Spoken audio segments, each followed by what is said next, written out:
Okay, I'd like to welcome everybody for coming and thank you very much. And today we're going to be listening to Maria Alvarez Stroud, who's written a book about her father's immigration to the United States from the Philippines. And it's about the different hardships he came across, all the good times and the bad times. And at the end, she'll tell us where we'll be able to pick up a copy of her book. And then we'll put the video up on our YouTube channel for the FANHS Museum so that anybody who couldn't make it today will be able to see it later. So I thank everybody here for, showing up today. And I will let Maria go ahead, and she will be sharing her screen. And you guys can put your screens on speaker view, and then that way you will see her and her PowerPoint presentation side by side. So Maria, welcome. Oh. Hi, did that work? Yep. Worked. Oh, good. Okay. Well, can you see the slide well, everyone? Or is it, can I make it full screen? You can make it full screen if you'd like, because we can see your background. Oh, okay. Well, let me just make it full screen. Did that work? There we go. Yes. Okay, good. So hi, everyone. Thank you so much for being here and wanting me to speak. I've been really looking forward to it. And I have to say my book came out in August, and so I'm new at this, and therefore I'm really still excited about it. And the first event I had was actually in California, in LA. My niece was kind enough, and it was with Filipinos, and I have to say that felt really right to me, because throughout this whole process, if I had a concern, it was, will this resonate with Filipinos? Is this accurate? And so just in the early stages, I went to the Philippines several times. I have a huge clan over there, and we have actually a coffee book table that was presented, or that was put together about the clan. It's called the Order de Vesa clan. And I had the opportunity of meeting with the historian. You were, Terry, you were talking about suddenly how you were being called the person in charge. Well, that historian has died, and now they're referring to me as a historian. So I know how that feels.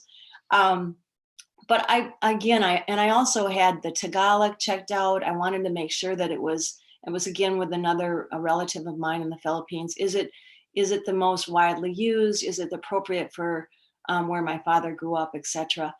And having the first book group with primarily Filipinos, not only was it great for me to get their reactions to my story, but what I loved the most was the conversation, the questions, the exchange we had after I was done talking. So hopefully people will want to do that today. I think that's part of the wonderful thing about this is sharing our stories. And we all have those immigrant stories. And what I learned is that I learned a lot. I learned about myself. I learned about my father. I learned about the Philippines and our country by writing this book. So hopefully this presentation will be informative for you, and you'll enjoy it as well.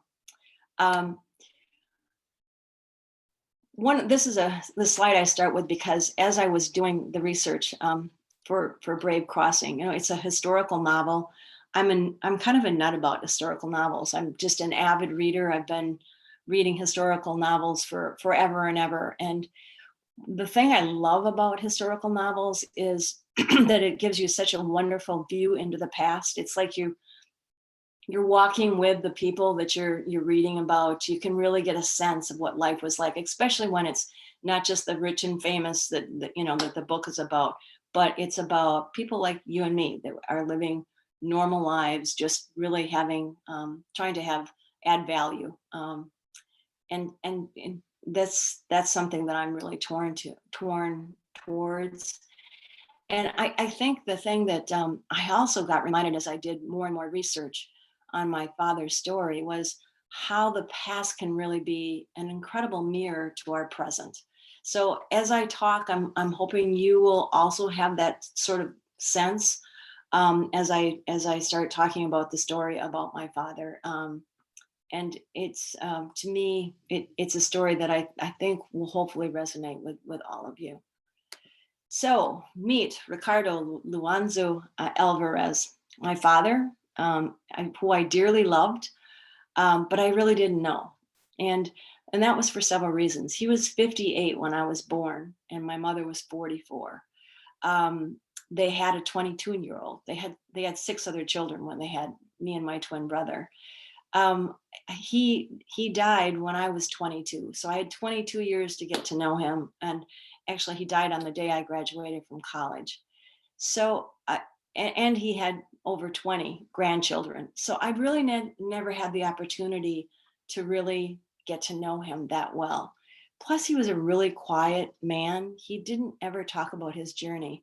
I think the only time he ever told me something about his journey was when I was in 8th grade and I was studying Spanish, and he chose to share his story about how he flunked Spanish at the University of Chicago twice when he first was a new immigrant to the United States. And I don't know if that was to inspire me or to scare me, but I did do well in that class. So, but really, I didn't have the opportunity to know him until I went to the Philippines with my mother and father and my twin brother. And that was an aha moment for me.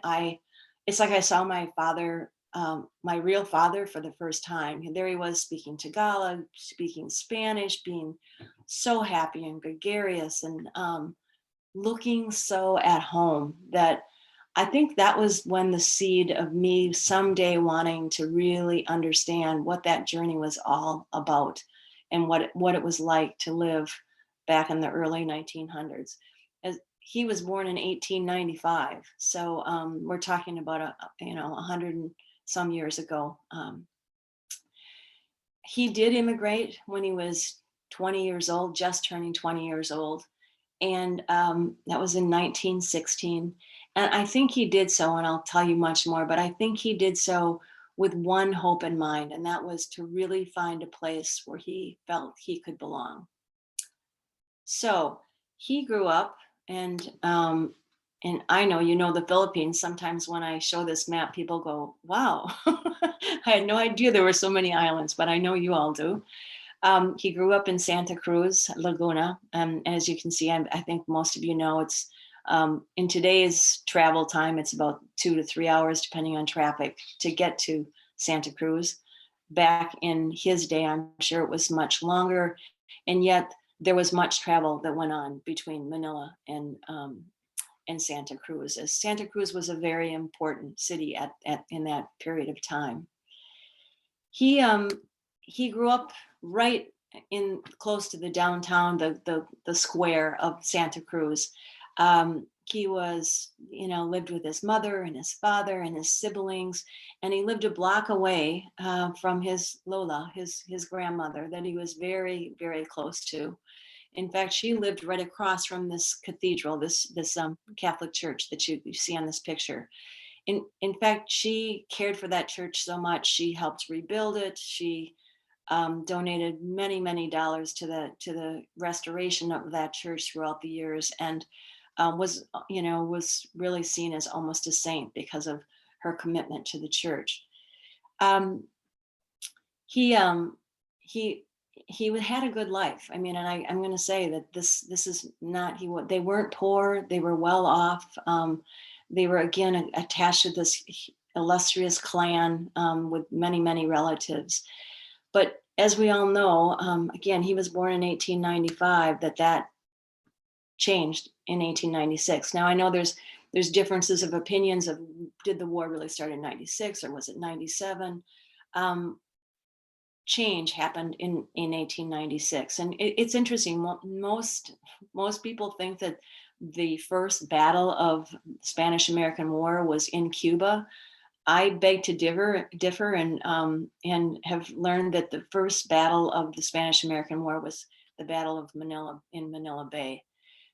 As we know, that war went on for 3 years, and part of the reason why that war was won was because the United States joined with the idea that they were going to help Filipinos learn their independence. And again, I may be reviewing a lot of everything you know, but from the standpoint of my father, it had a major impact on his life, as it did on most Filipinos.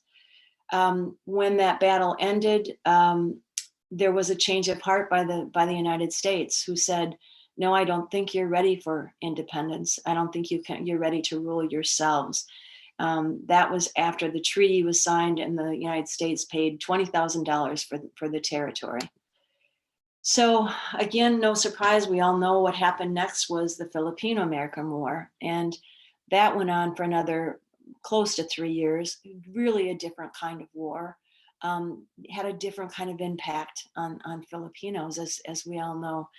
For my family, my grandmother, again, was a very active member of Santa Cruz. And so she had many American soldier in her household. My father had a lot of contact with American soldiers because she really believed that they were fighting to give Filipinos independence.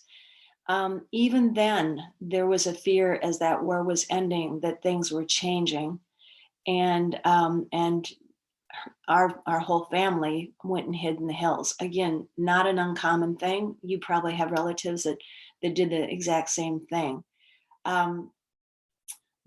That was hard, though, as we all know, that divided families. Filipinos didn't know who to trust. Imagine Filipinos who had fought with Americans were now fighting against them. So it was a really difficult time for everyone, with lots of losses, as we know, for Filipinos.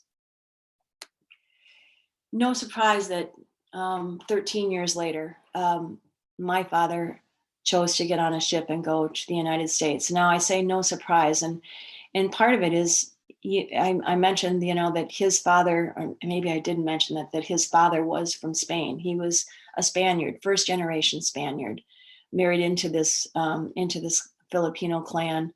Really dug his roots deep. He was, for Santa Cruz, the pharmacist in the community for Santa Cruz. So he had loyalty, and he really tried to stay low and unseen during those wars. But I'm sure it was difficult. If you saw a picture of my grandfather, you would know he stood out. He was about a foot taller. He looked very Spanish, and so I'm sure that was a difficult time. So for the second war, the Filipino-American War, they did hide, and my grandmother's house was completely destroyed. It was occupied by the Americans. The cathedral was destroyed as well, and which is why partly what my grandmother did was rebuild that church so that it was a central figure of Santa Cruz. Once my father got on the ship, I think he realized very quickly, he did not speak much English. He, in fact, spoke very, very little. He looked very different. Most Filipinos were in steerage, far below. And he was able to be in first class because his grandmother not only said, "This is what you should probably do, and I'll financially support you." Again, an unusual thing for many Filipinos coming to the United States. I want to just not just go through the entire story, but really talk to you about the history of that time and how defining it was. I say, as I was doing research and I was writing this book, there were ahas, there were questions, there were surprises, and they were in these are the three themes that really stick out. Boundaries of color, which I'll spend a bunch of time talking about. This issue of class, and issue of class with color, I think is very important. And then the defining nature of catastrophes.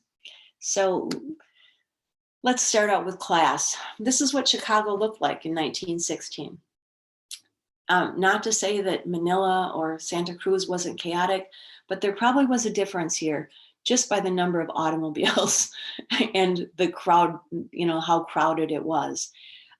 In looking at the demographics of the time, my father would not see himself walking down the street because there just weren't very many Filipinos in Chicago.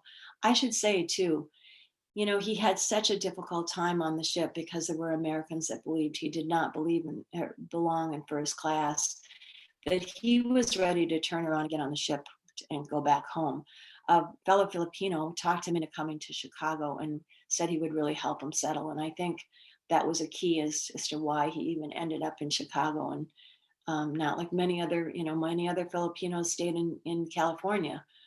Here there was no Little Manila. There was a community of, in 1910, the numbers were 128 Filipinos living in Chicago. By the year 1920, the best survey results that they had were 325. So again, when he went to the University of Chicago and then later the Lewis Institute, what I found was at the University of Chicago, there was only one other Filipino in attendance at that period of time. At the Lewis Institute, again, no other Filipinos, not that there weren't some Asians there, but no other Filipinos, and no other specifically Spanish Filipinos either. So this was a change, a massive change. I'm sure it was another wake-up call for my father, where he realized he was definitely in a different world. For the first time, he was experiencing signs that said white onlys, and he was considered not white. He was considered colored. I think maybe you've all heard about the taxi dancers and the dance halls. Well, there is dance halls for those who were considered colored, and there were dance halls for those who were not. So he went to the dance halls where there were only taxi dancers, and I'm sure he spent a lot of dimes dancing, because one of the things that I got corrected about, as folklore goes, my brothers and sisters, we all heard that he was a big dancer. We thought he was being paid to dance. And of course, he wasn't paying in the Philippines, but he was paying in the United States to do something that he enjoyed. But this was all about to change, and the color of and the makeup of Chicago was about to change, and it happened to be in 1916. So I think we've all heard about the Great Migration, and this is where African Americans and Blacks were actually heavily recruited to Chicago because there was a shortage of industrial workers. This is a period of time, the war was already raging in Europe. That was raging since 1914. So in 1916, our country was providing lots of supplies, lots of weapons, etc., for that war to be happening. And again, primarily to England and France. There was a shortage of workers. And so there was a very active, it's called the Defender, a paper in Chicago that was sending papers down in loads down south saying, please come, we'll help you find housing, there's jobs. And so that happened. And I tell you, by 1919, the Black population in Chicago had increased by 148%, with well over 100 to 200,000 in the population then. At the same time, there was a revolution in Mexico, which was making Mexicans fear for their lives in Mexico. And there were already, a small chunk of Mexicans in Chicago at that time. So there was many more, the numbers were really increasing for the number of Mexicans coming. And then of course, Filipinos as nationalists, that's what they were considered. They weren't citizens, but they were nationalists, were coming in droves as well, and other Asians. So with all of that changing, the science of eugenics began, and it actually began with a professor of zoology at the University of Chicago, where he was really looking at the heredity of primarily of all these new visitors, all these new people coming to the country. And I just want to read this one thing. The statement made by that professor was a belief that those arriving were less intelligent, less physically fit, and had a propensity towards criminality. So again, tough times to look different in our country. Tough times for Filipinos, especially Filipinos had, having and needing a sense of community. And so in Chicago, that really wasn't the case. Now, this was followed by the riots, the race riots of 1919. And we know this didn't just happen in Chicago. This actually was the first, though, of such scenes across the country. As you can, just by this slide, you can tell it was warfare. For 13 days, it was bloody. The police were on, who knows on which side, but they had no control over what was going on for 13 days. And in those 13 days, 38 people died. They weren't all Black. Some were white, some were Mexican. Again, if you looked different, you were a target. Over 500 people were injured, and as a result of that 30-day bloodshed, over 1,000 Black families were now without homes. And those people primarily lived in what was called the Black Belt. Now, what I know on doing research is my father lived very close to that Black Belt. I also know that he probably had some African American features, like a very wide nose, etc. So chances of him being impacted by the race riots is very strong. He rode the tram every day to go to the universities. I'm sure this was something that he had to experience in a pretty big way. And then, of course, in 1920, and maybe it's as a result of the race riots and all the change of all the migrations taking place, but there was a resurgence of the Ku Klux Klan. And again, this was a surprise to me. I associated that with way previous history, but in Chicago, there were 30,000 members strong in 1920. And in Milwaukee, where my father did end up going to Marquette Medical School, there were 20,000. Now in Chicago, they were serious. They were on every street corner recruiting people day and day night. And they didn't just scare people. They were wanting people to leave that were of color. And that, again, didn't just include African Americans. It did include also Jewish people. It included people who were known to be Catholic, as well as Mexicans. So again, you think about it, and well, for me, I think about it and go, and here we are today, 103 years, 102 years later, where we don't talk about the Ku Klux Klan. We talk about the Proud Boys, the Order, the Boogaloo Boys. There's so many groups. In doing my research, I found that in Florida alone today there are 71 white supremacist groups that exist. So for me, there's a question of how far have we come? And then there's the issue of class. Again, my father was fortunate.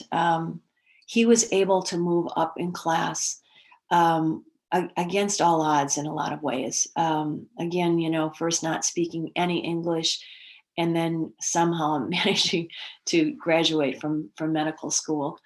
And I'm sure, as we do now, still believe in the American dream.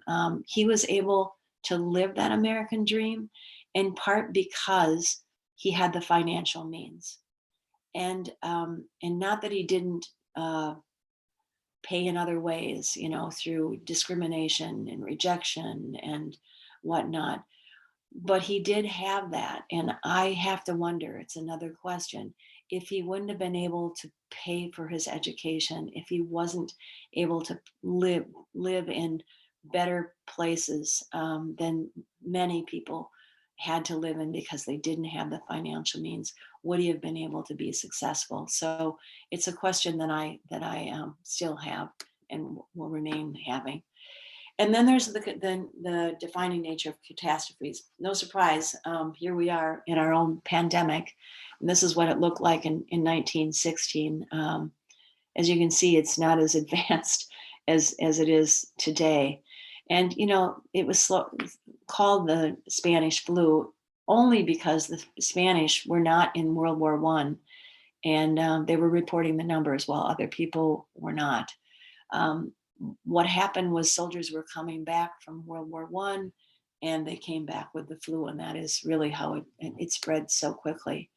So the pandemic, this is what it looked like then. You can see great advancements in medicine. But what I'm struck with in reviewing the history is, just as we had a president today, not the current president, but the previous one, didn't want people to panic.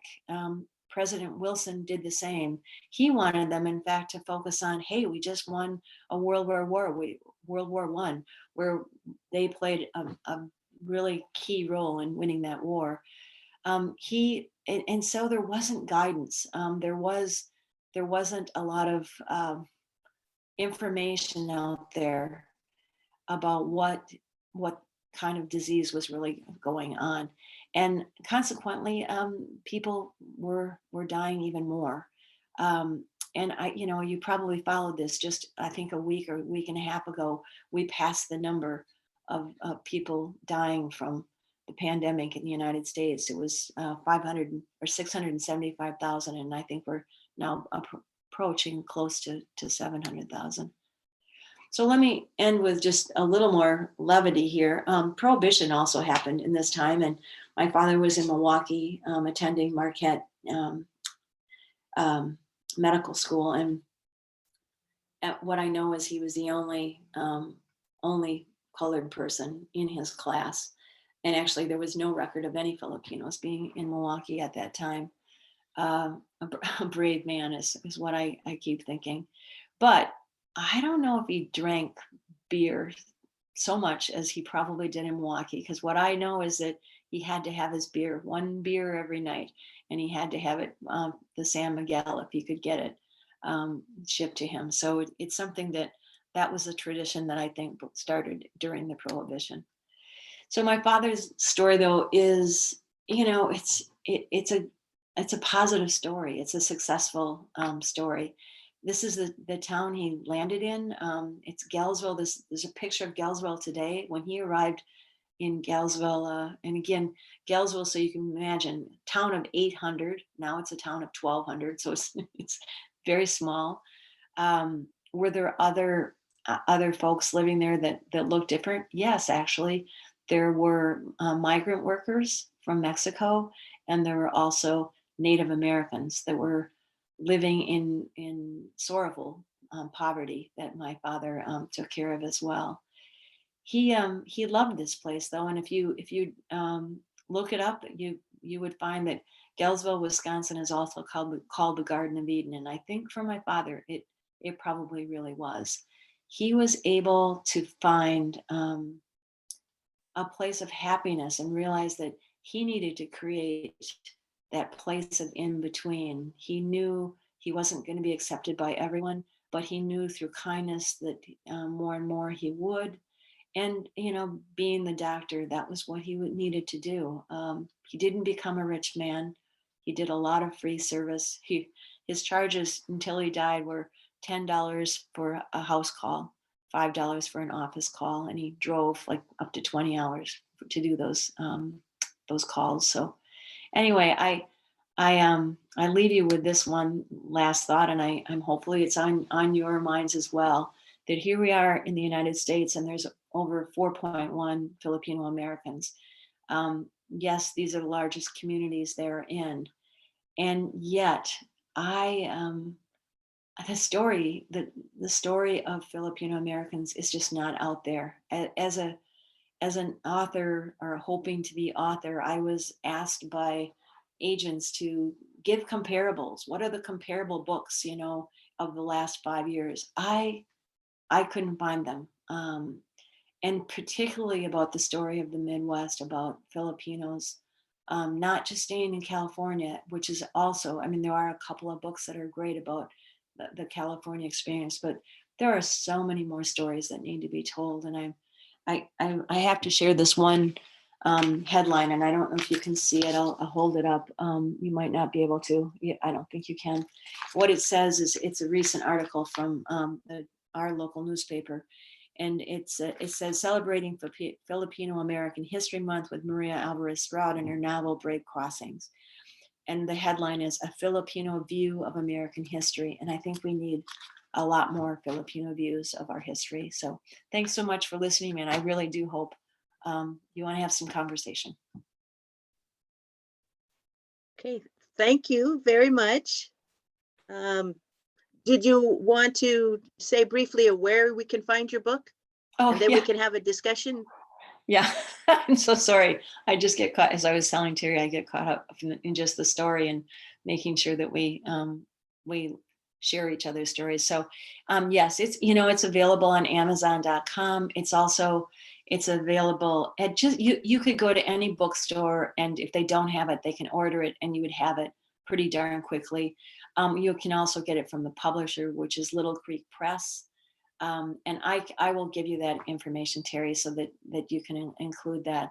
I have to say the feedback so far has been really positive, and not just by Filipinos, but people. I did a book event in my hometown, and it was so wonderful to meet patients of my father, and talking about how they, yes, he had an accent. They didn't care. They just saw through it. They loved him as a doctor, and they really liked the story. So I hope people do enjoy the story. Okay. So we'll open it up to questions. I'm sure Richard has a lot of questions. Got a lot of notes here. Well, But, go ahead. let's see. Okay. The first about the Filipino-American War lasting 3 years. It lasted 3 years according to Teddy Roosevelt, but it went on for years after that because there was an anti-war movement starting in the US. And to stop people from protesting the war, Roosevelt said, the war is over. We're no longer killing Filipinos.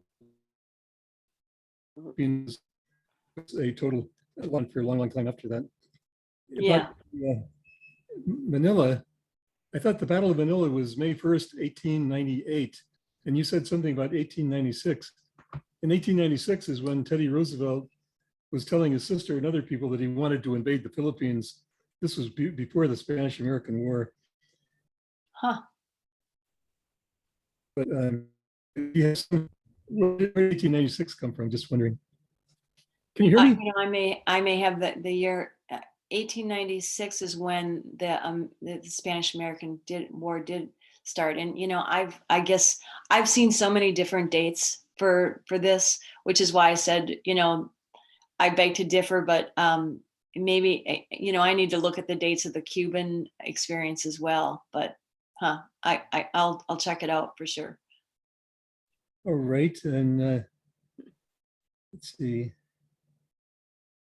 Yeah, again, it was telling people in 1896 that he wanted to invade the Philippines, and McKinley was saying, "Oh, we don't know anything about the Philippines," but in fact, they've been all during the war, during the time the Spanish, the Filipinos were revolting against the Spanish. Starting in 1896 is when they revolted against the Spanish. Right. They were winning, and America wanted the Philippines, and they had to hurry because before long, the Philippines was going to be independent, and we did not want to invade an independent Philippines. We wanted to invade a Philippines that Spain was controlling, so we'd say Spain was bad. I'd love to talk to you more about that. Okay. I have a question. Yeah. Okay, Rosalie. Yes. How long did your father stay in practice? Oh, well, until he died. I mean, so was he in practice for like 20 years or 30 years before he died, or? Oh no, 45 years. Oh, Yeah. Amazing. So with 45 years being in practice, and that's what he made an impact in the community. Was he just in that one place that has a doctor? No, he was again in that time, unusual for that small of a community, but they had a clinic. It was called the Galesville Clinic, and so there were other doctors there as well. And I have to say, I mean, the best way to answer your question is to say that before he died, the city put on a large celebration for him. And what they did, I wish I would have brought a button. They made buttons that said, "I'm a Dr. Alvarez baby." Oh, how It was in nice. a gymnasium, and Yeah. supposedly he had given birth to over 2,500 babies in that Well, period. I just have to say I'm very proud of your dad because he's made an impact and contribution to America as a Filipino American, Yeah. and we have to recognize that for him going through what he had to go through, being the only one student being of color and Filipino. That's a great accomplishment, and I think your family is probably very proud of him. Yeah. Thank You you. very much for your talk. Thanks. Yeah, was he the first Filipino doctor in the US to graduate here? That's the first I've found, although there was another doctor, and but it was a little bit later, a Filipino that was in Wisconsin as well, through the Mayo Clinic. I don't know if you've all heard of the Mayo Clinic. It's in the Midwest. It's very, very big. And Yeah. and he was considered quite famous. So, but I know he was younger than my father. Mm. We have a question. Was your father the only sibling that immigrated over from the Philippines? Yes, so it ended up being just his sister who was 4 years older, and she stayed there. Now the next generation, there's quite a few. Again, this clan is huge, so there's quite a few. Many of them living in California, to be honest. Some living in Texas. We have some living over in Paris. I mean, they're just. I have to say, I have to tell you this story that I went to the Philippines and we had a family reunion. They have every 2 years, and you all know how huge the Philippines is. But we were going on a little boat trip, and we're taking this little boat to get out to the major boat, and I visiting with these people, and they're like, "What are you here for?" I said, "Oh, family reunion." I said, "It's the Orta Vesa clan," and they go, "Oh, we're part of that clan." And I just about fell over. But many have stayed in the Philippines, and I would say some have prospered, some have struggled, and all over the map.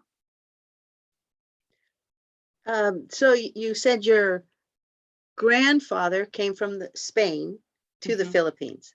Yeah. So do you know why he came over from Spain to the Philippines?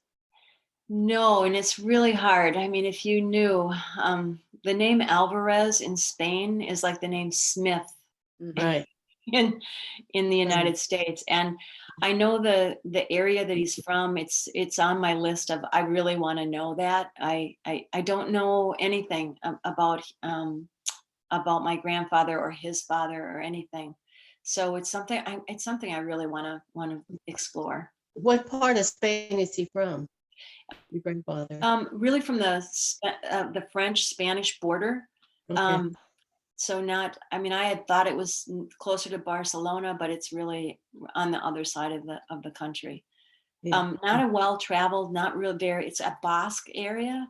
Okay. Not a peak tourist destination at all. So it's something, I was actually looking at that before the pandemic broke out, and it's like, no, I'm waiting. Well, I had in my thought because I'm thinking of the Spanish galleon. Oh. A lot of Spanish galleons went from Spain to the Philippines, and so I'm just thinking that maybe he was part of that group. I don't know. I don't It, know. it would have been earlier. A Huh. bit earlier. Yeah. Well, Morro Bay, 1500s. Yeah, So, that's right. That's right. Right. Right. Yeah, I mean, I had the same question. Why did my father come to the United States? Why did his father come from Spain? I don't know, Well, but I want to find out. yeah. Well, just like with me being mestiza, my father came from Bohol to the Hawaiian Islands, and that's how they came here, and Mhm. just like you hear the stories of wanting a better life, and then my mother was a Mexican, Oh. French, and going through that discrimination. So it's just like everybody has those stories, and it's interesting. They do. Different ones. Yeah. Yeah. I met a Hawaiian at a 91-year-old Hawaiian at my book event in LA, and she was talking about how she remembers that there were different camps. There were it was the Filipino camp, and then there was the Hawaiians, and the kids were not allowed to play together, which Right. I think right. of, and I think I would have never guessed that. Yeah, that's right. That's the stories. My Yeah. grandfather, he came from the Philippines and went to Hawaii. My grandmother was from Spain and went to Hawaii. And Oh. and so the Spanish side, they were told, you don't go over with the Filipinos, they're boogeymen, so you stay away from them. Oh, And so that's what, and so when my grandmother ended up meeting my grandfather here in California in Stockton, her mother said, no, no, no, remember, they're the boogeyman. Oh, no, he's a Oh. nice man. Because that's how in Hawaii, they were told to keep separated. Yeah, that's interesting. Well, thank you very much. Another question. Richard. Yeah, Maria, when your dad came to the US, he was classified as Malay.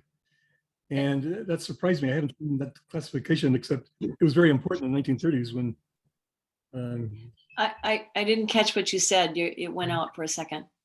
Your dad, when he came to the US, was classified as Malay, Oh, Yeah. like from racial background. Yeah. And that's something that was important in the 1930s when the anti-miscegenation laws said Filipinos could not marry people of Mongolian ancestry. I mean, I'm sorry, whites could not, and Filipinos were considered to be Mongolian. yeah, and that was not that was a law in Oh, California, right? Right. That- Right. And that was not the case in Wisconsin. Well, Richard, Yeah. just to let you know, with my siblings, all our birth certificate says that our race is Malay.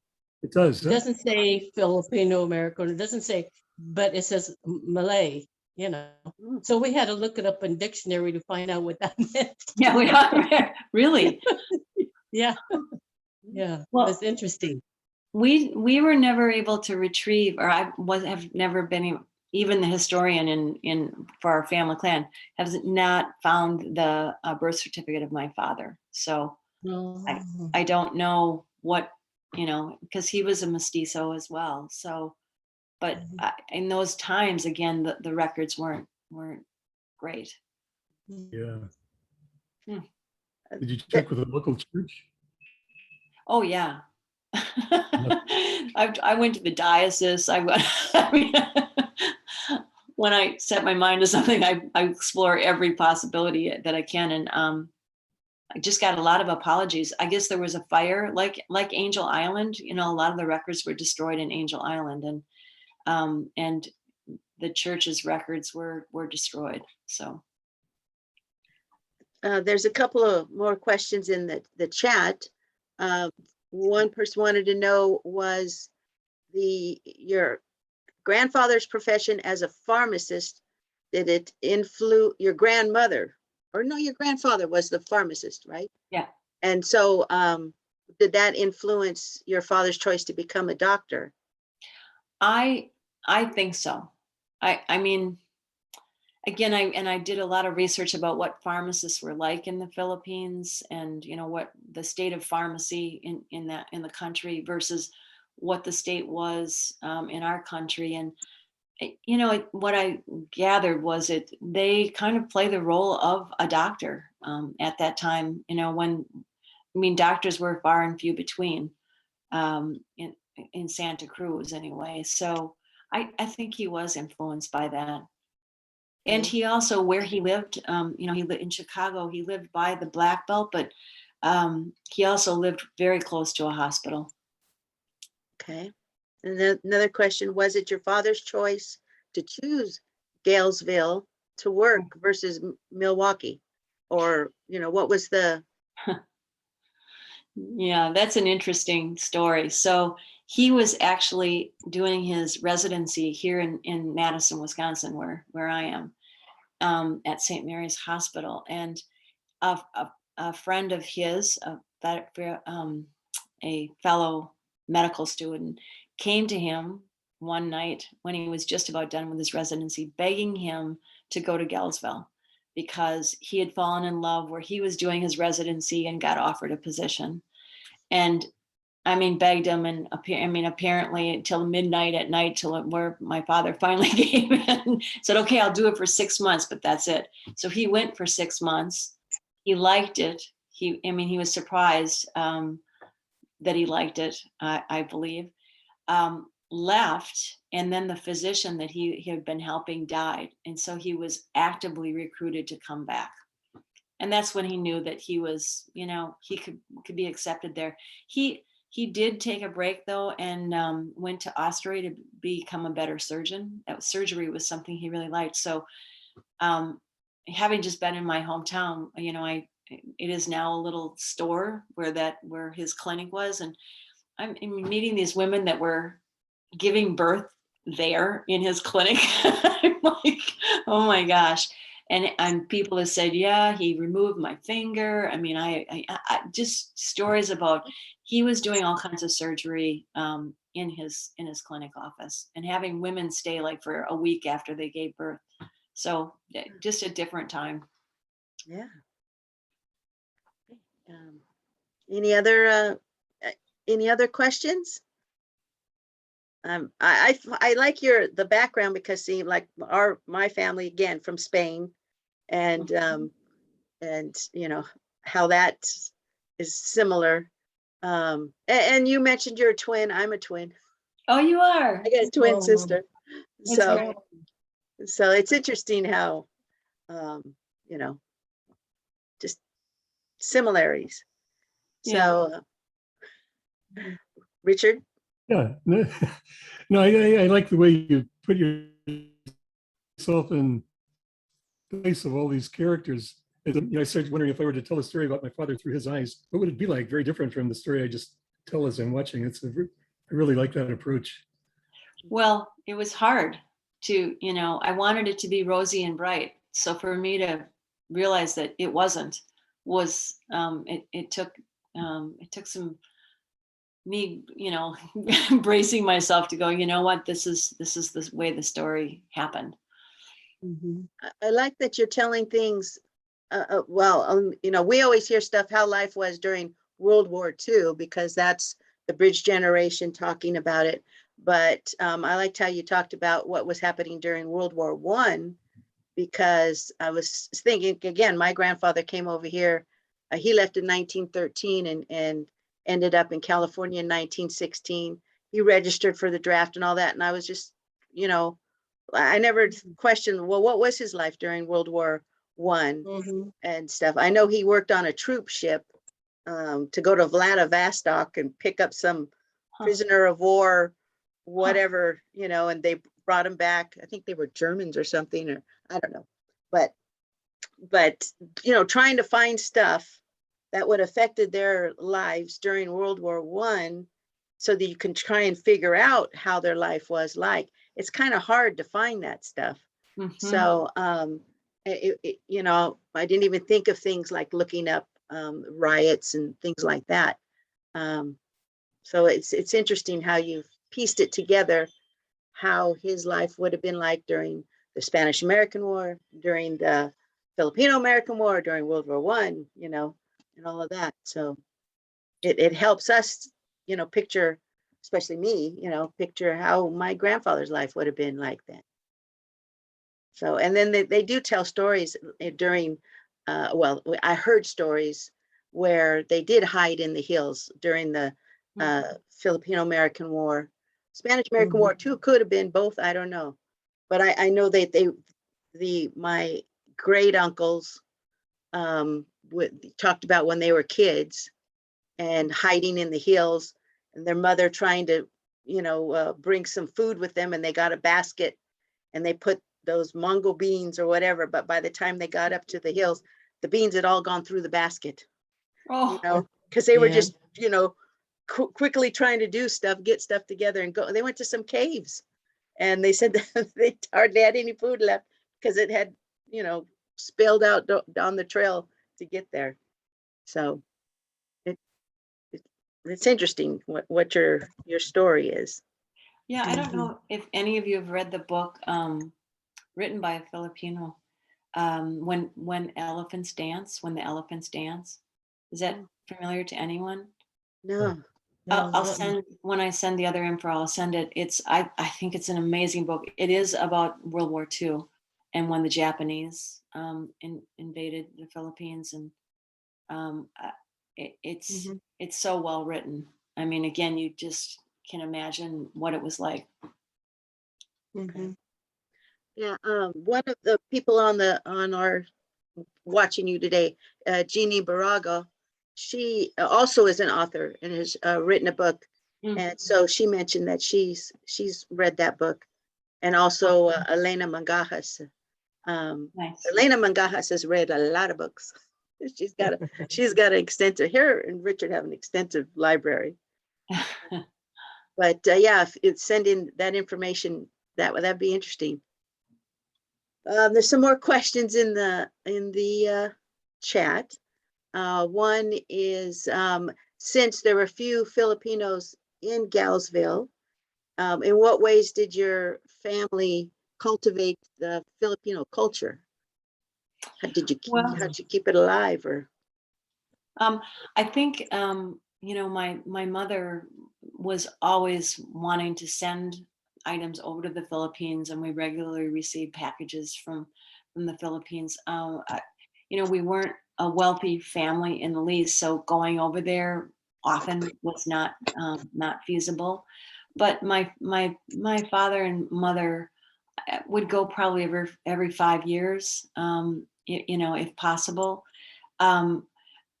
Our daily routine of food was we had rice, and it's something that I know was an adjustment for my Norwegian English mother, but it's something that I didn't even realize until, again, I went to the Philippines, that, oh, that is a staple. That is like a daily staple. No wonder that's why we eat that in our household.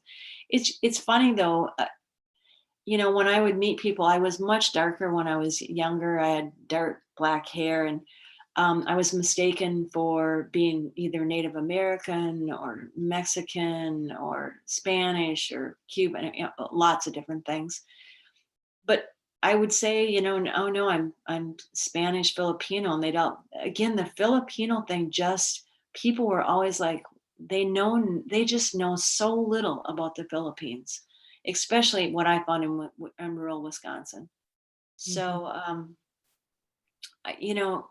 other traditions, I think what I realize is this the giving nature that I've experienced with Filipinos is something I think my father just emulated.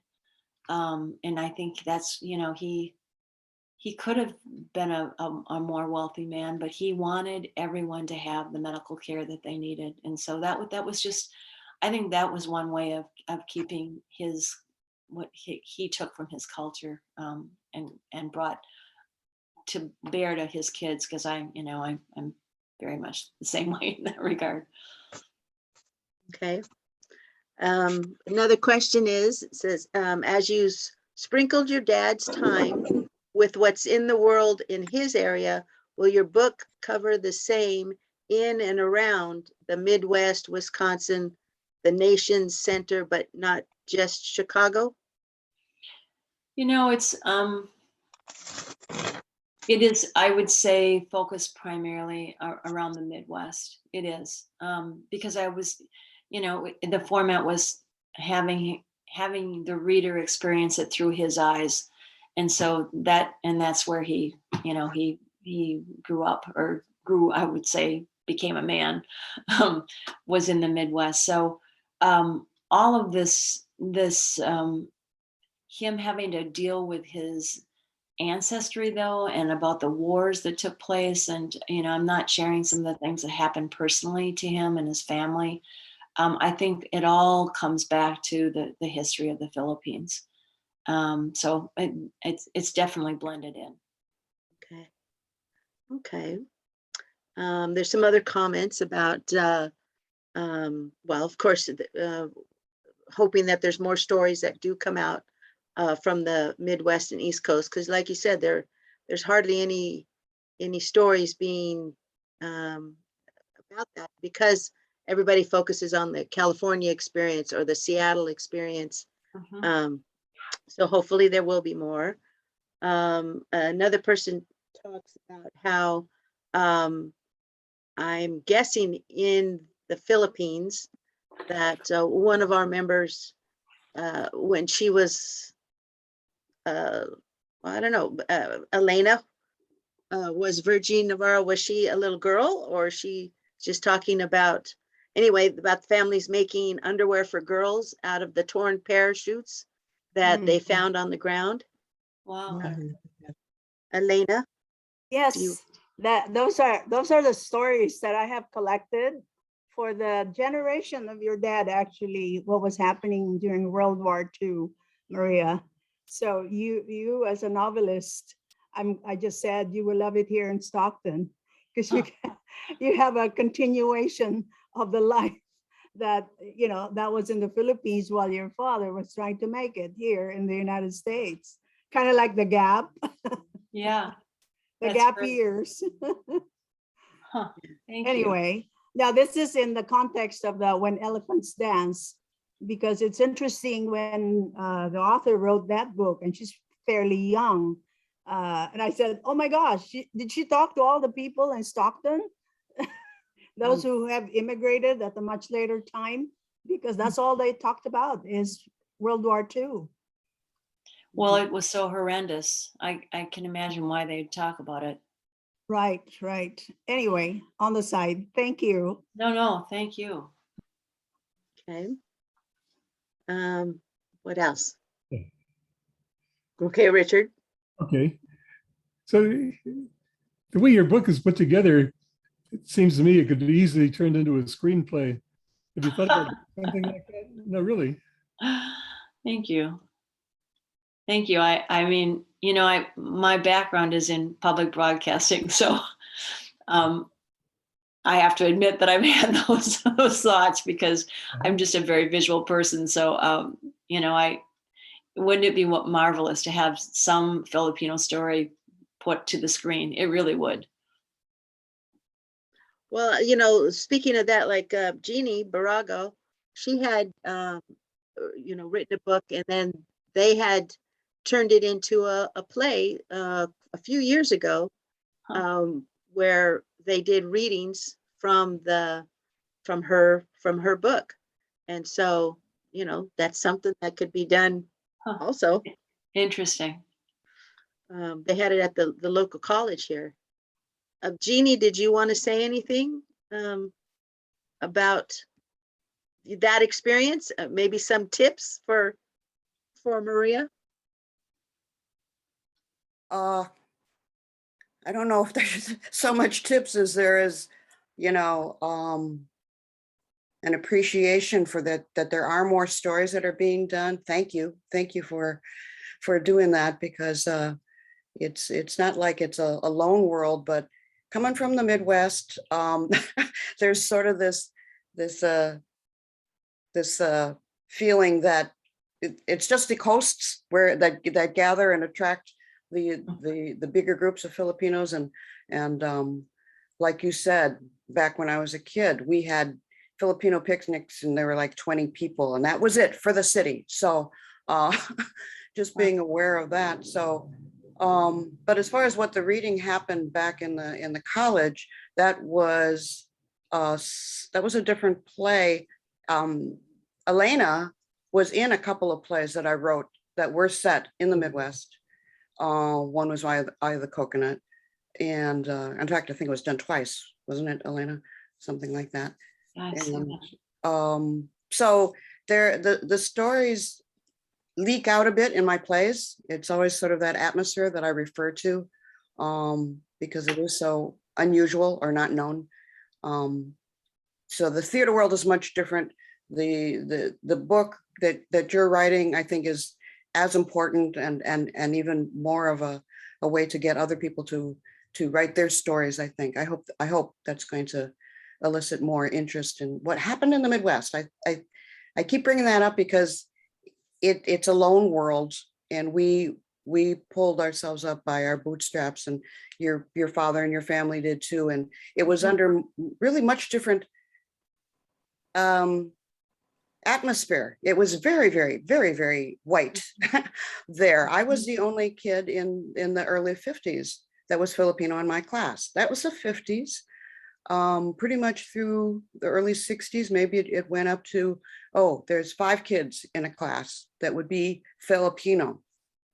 So the more we bring out those facts that we did eventually populate the area and give contributions and made waves and made statements, the better to me.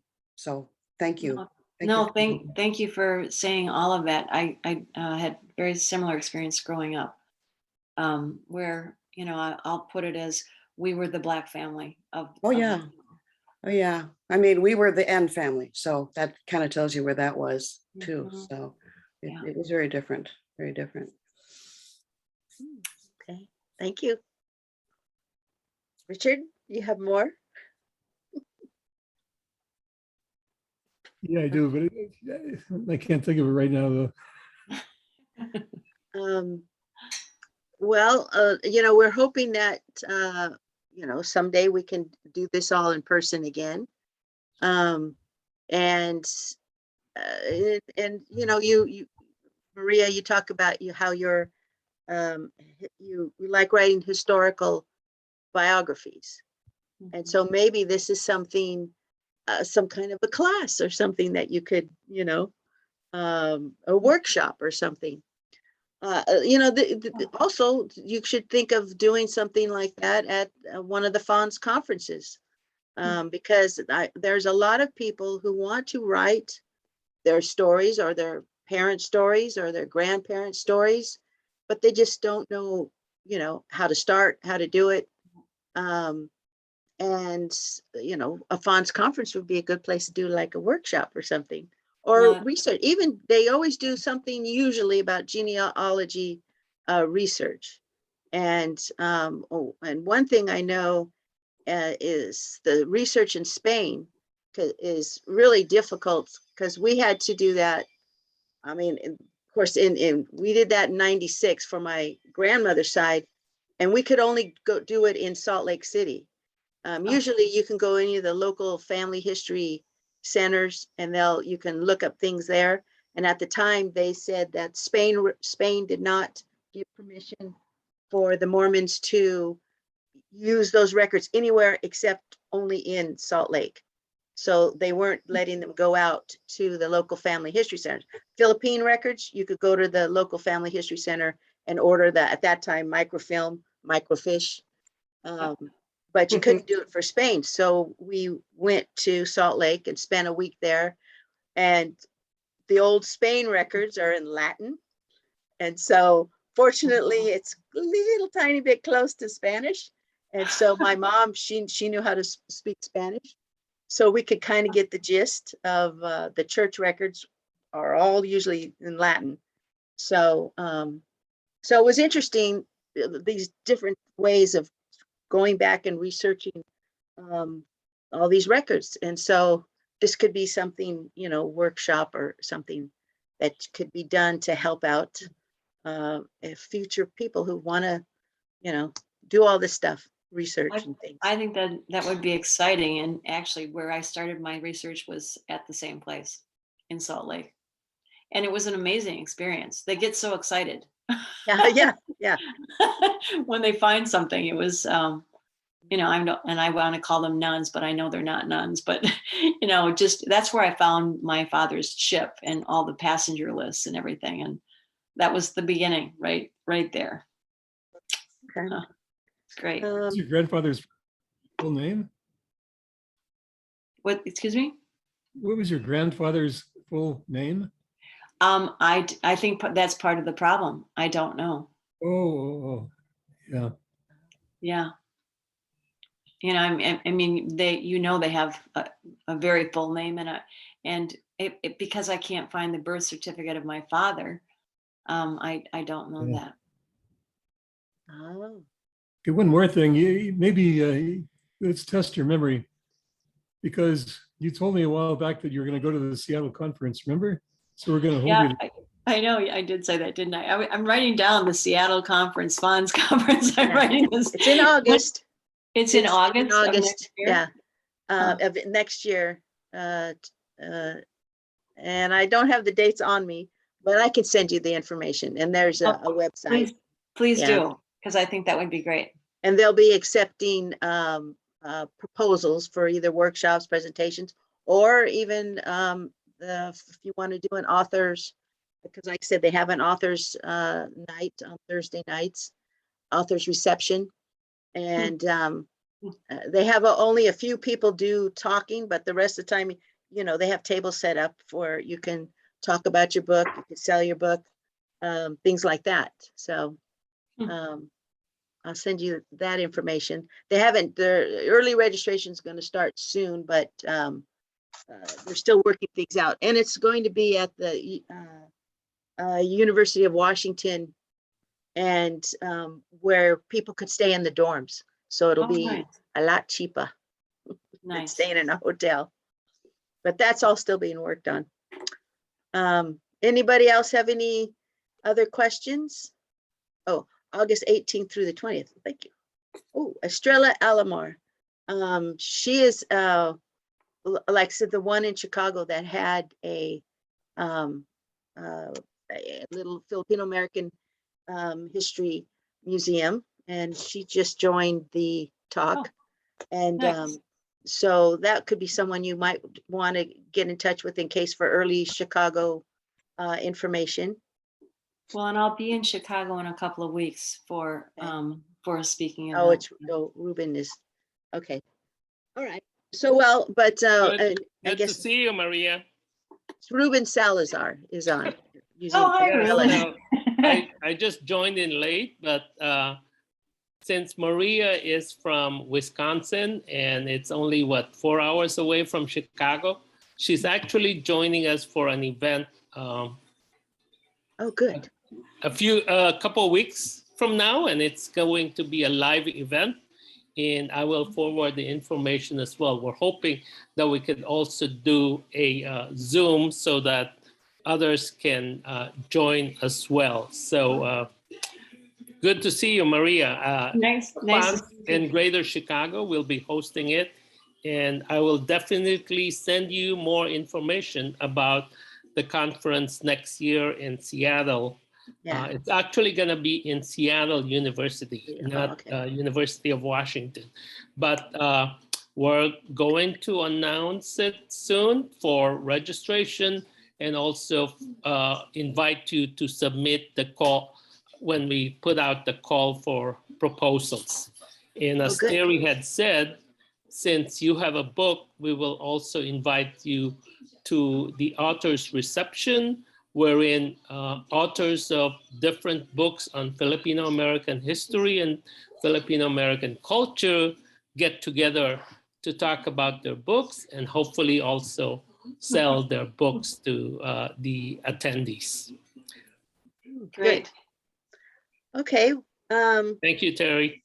Thank you. Thanks for the information. Thanks for the correction too, because I always hear UW and I was thinking, well, what's UW? Okay, you know, so Well, it's not that far from yeah, Seattle U, but Seattle U is actually the right place. close to downtown Seattle. Okay. Okay. Well, we want to thank everybody for coming. We're hoping that our next, we're planning presentations throughout the rest of the year. One of the people that we'd like to have speak is Jeannie Baraga on her upcoming book. And I've got a flyer so that you can see. And we're hoping that it'll be out soon, but that she'll be able to do a talk with us, the turn right at the Water Buffalo, and maybe in January, maybe so that'll be one of our speakers coming up. We do have Luna Jamero and Erwin Mina, who will be talking about their life in a campo. And it what do you call it? Comparing the different ways of the lives of one compo versus another compo. And hopefully, we're hoping that is in November. And so we have different things coming up. And for October, for Filipino American History Month, we're putting different short little bios, history bios of different people in our area about, basically, if you guys are interested in exploring the history of your family, of having it preserved, of having it presented, that's what FANHS is about. That's what the FANHS Museum is about. So we've been putting out little family history bios every Friday of someone that we know, and just putting it out on Facebook for now. Later, we'll put it on the FANHS Museum YouTube channel, as will we do with this video from today's. Letty, did you have something that you wanted to say? For me, I don't know. not at the moment, but I do thank Maria for her story. I think it's very interesting. It's very similar to other immigrating Filipinos. And I think it's a wonderful thing that her father accomplished what he did to become a doctor. Can you hear me? Yes. Oh, okay. I didn't know if I was on. But I think the life story of her father sounds very interesting and very similar to some of the other Filipinos that I have met through the years. Okay. So, including the taxi dance. Yeah. Okay. Does anybody else have anything they want to share, or? Oh, just one more thing. I do want to say I have been working for over 20 years on my husband's book. I hope to be able to get it out within the next 6 months. Jeannie will help me. Right, Jeannie? Hello there.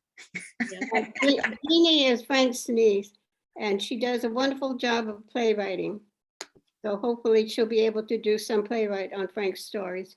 It's the early stories of the early Filipinos who came in the 20s and 30s, and their life struggles and successes and their intermarriages. So anyway, hopefully that will something I can accomplish before too late. Okay, thank you, Letty. You're welcome. We have a hand for Maria. Huh? We have a hand for Maria. Oh, Yes, thank you, Maria, for coming. We thank you, Thank everybody, you. for attending, and we hope to see you all again at whatever our next thing happens to be. And make sure you keep a lookout on where to get Maria's book, and keep track on Facebook, Instagram, our website, our museum YouTube page, and thanks everybody. Bye. Thank you. thank you, Nice everyone. meeting Really you nice all. meeting you all. Thank you, Okay, Terry. bye-bye. And thank you, Thank Thank you, Maria. Terry. Okay, thank you all. Bye. Good to see everybody. See ya. Bye, Terry. Bye, Maria. Bye, Rosalie. Bye. Bye-bye, Bye. Richard.